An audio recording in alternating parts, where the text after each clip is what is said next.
Welcome to the installation guide for the Arnott front shock absorber for various GM SUVs, GMT820 or 830. This video will walk you through the steps to ensure a smooth installation of your vehicle's suspension system. Let's get started.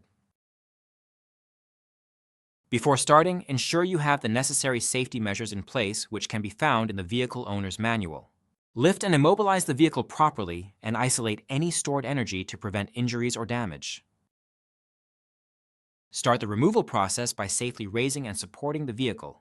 Now that you have access, remove the front wheel. Use a floor jack to slightly raise the lower control arm to relieve the pressure from the upper and lower shock absorber bolts. Continue by unplugging the shock absorber sensor connector at the top of the shock absorber. Then remove the upper and lower shock absorber nut and bolt.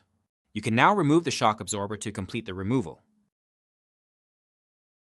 Install the front shock absorber into the suspension. Make sure to tighten all nuts and bolts to the vehicle manufacturer's specifications during the installation process. Install the top retaining nut and lower retaining bolt and nut.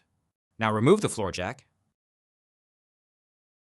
Continue finishing the installation by installing the shock absorber sensor. Please refer to the front shock absorber sensor installation. Then reinstall the front wheels and lower the vehicle. The installation is now complete. Thank you for following our guide on replacing the front shock absorber with an Arnott part. Proper installation ensures the longevity and performance of your vehicle's suspension system. Stay safe and happy repairing.